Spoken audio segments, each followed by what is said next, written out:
Well, just the other day we had a bunch of brand new trailers release, one of which was The Flash, a movie which I don't really think is going to be any good, to be honest, for the fact that it is written by the same woman who wrote Birds of Prey, and it's also written by an Obi-Wan Kenobi writer, so you can kind of see how it doesn't quite bode too well, does it, on that side of things.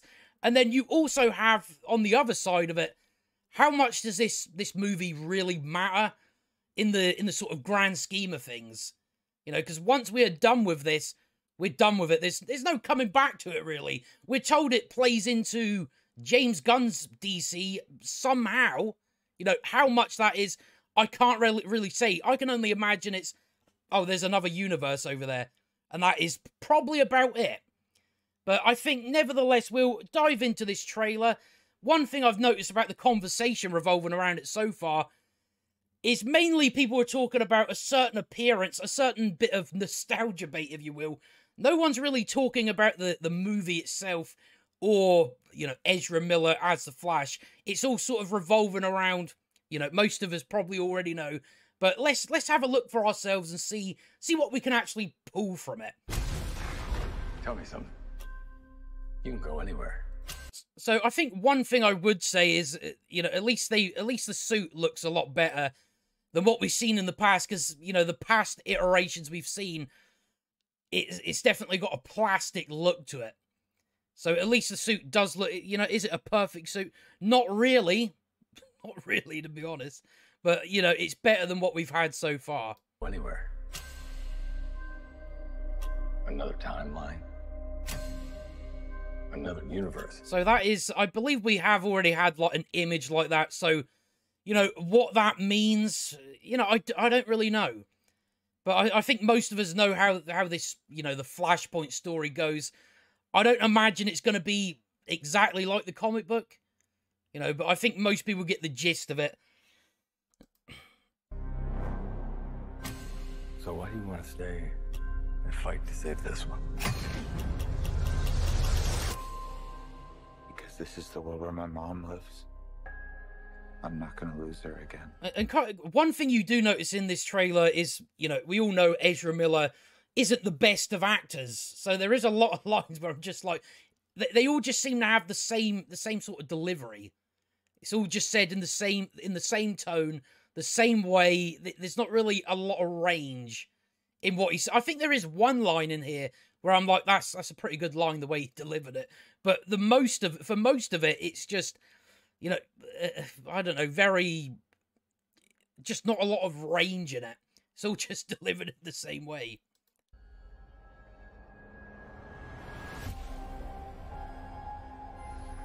Time has a pattern that it can't help reliving. Different people, different worlds, drawn to each other like magnets.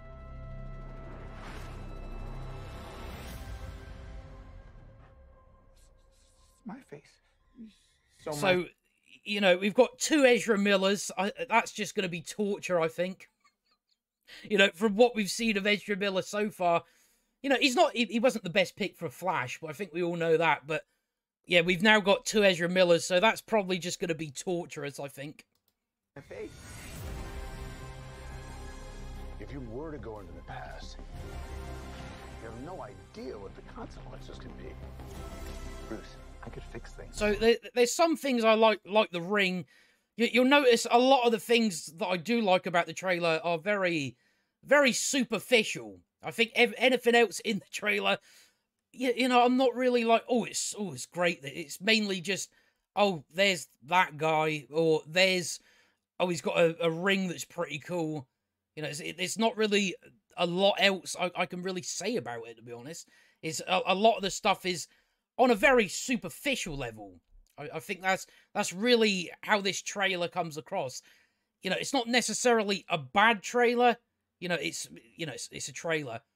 It does what it needs to. We don't really get a lot of context to, you know, kind of figure certain things out. But yeah, there's not really a lot of stuff. I don't give a shit is what I'm trying to say. Really, just, you know, what we're looking at so far, there's just a few cool things. That's really about it. Bruce, I could fix things. You could also destroy everything. This can't be happening. I completely broke the universe. Zod. We've been waiting for you. So that's kind of your first, you know, bit of nostalgia bait, I guess. I guess he wasn't in a very good film, but they've brought Zod in. So, you know, I think we can kind of talk about it more, but I don't know, you know, do we think he's just going to turn up at the end and that'll be it? Or do we think he's actually going to be the main big bad of the actual film? I don't really see that being the case. I kind of figure, oh, it's just going to be at the end of it or something like that. Been waiting for you. I created a world with no metahumans. And now there's no one to defend us. Want some help?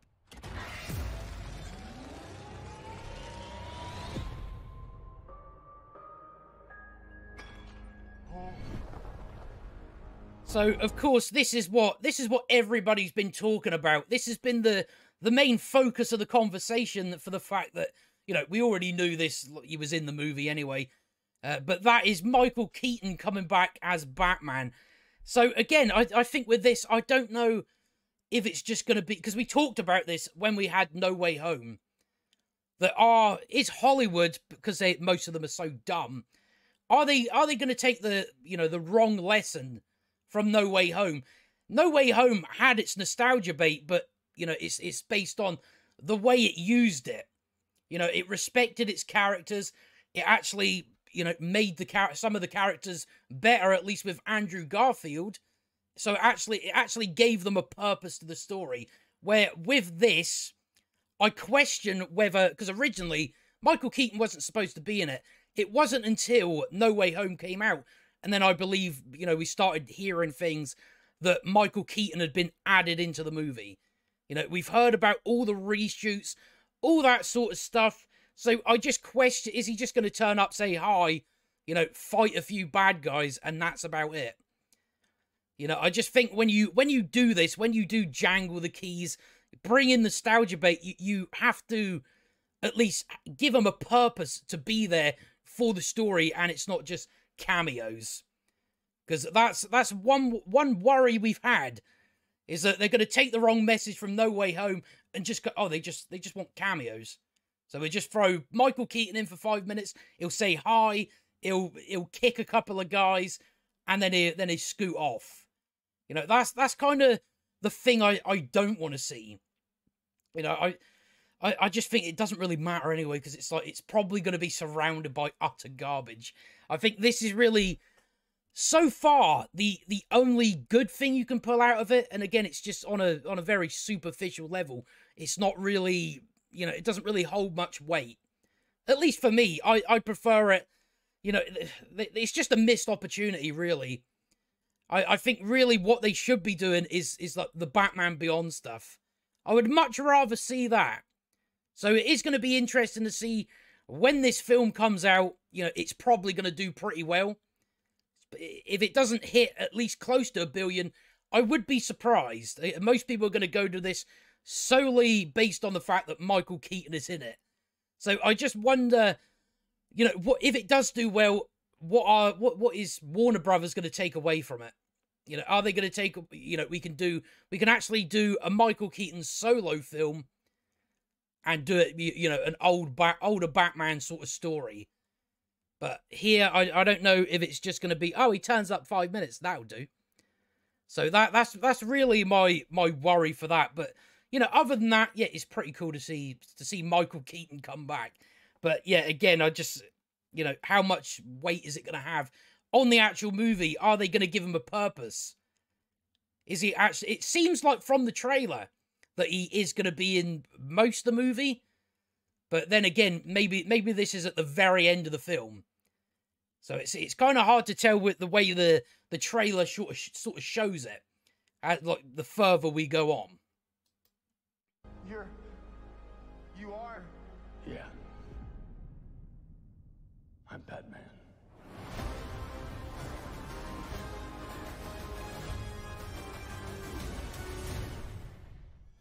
I mean, it's to be expected that the CGI ain't that great. You know, we all expect that when it comes to most superhero movies, I suppose. I think it goes for most movies that a lot of the CGI, especially you see in this trailer, is really, really wonky. So when I first seen that, I thought it was Christian Bale. I was like, is that crazy? I think we know that there is a third Batman that shows up in here. So, but yeah, I thought that was him, but the bike that he rides has got big, thick wheels, big, thick tires. So, yeah, I think that is just, I'm forgetting his name now, but, you know, Batman, Snyderverse Batman. I don't think it's Christian Bale. If I can't undo what I did, if I can't get back, there might not be a future.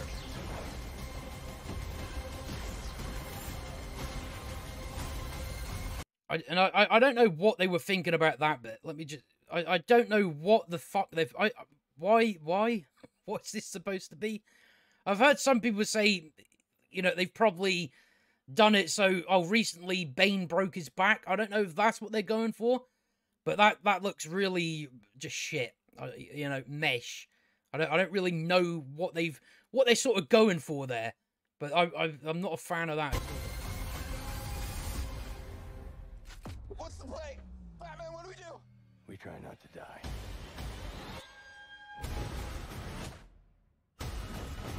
So that, yeah, the CGI, especially with the Supergirl stuff, doesn't look any good. It really doesn't. It's not Clark. My name is Kara.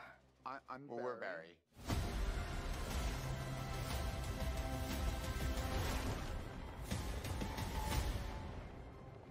Barry, what are you doing?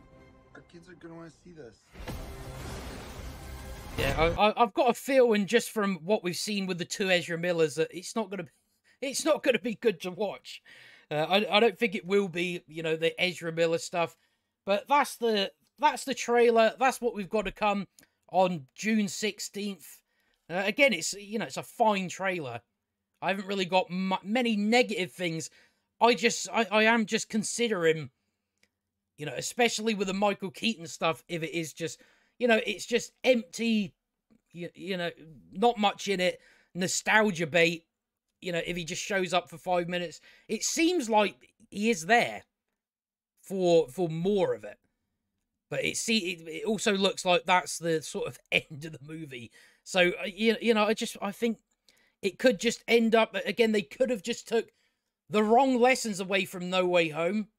You know, we have talked about this when No Way Home came out. We've already seen Marvel sort of doing it. You know, oh, we've got to get all these cameos. You know, we've seen it in Doctor Strange. That was terrible. That was absolutely awful. You know, these characters showing up for 5 minutes, sort of cameos. Yeah, I don't really see what way it's going to go. But either way, I think it's going to be a bad movie. Again, just based on the fact that it's written by the Birds of Prey writer and the Obi-Wan Kenobi writer. That's not a good mix, is it? It really isn't. I think it's going to be... I think it may be a similar mess to Multiverse of Madness because it had so many reshoots. The amount of reshoots that The Flash has had, I mean, the amount of time they've been working on it, and all the trouble with Ezra Miller. So it could just be one big massive mess. But I guess the only good thing you can take away from it is, oh, Michael Keaton Batman. That's really just surrounded by garbage, really. I don't really see it being any sort of different from what I've described. But I just wonder if it's definitely nostalgia bait. It's just how you use that nostalgia bait. People want to see it used like No Way Home used it. They actually gave these characters a purpose. They gave them a reason to be there.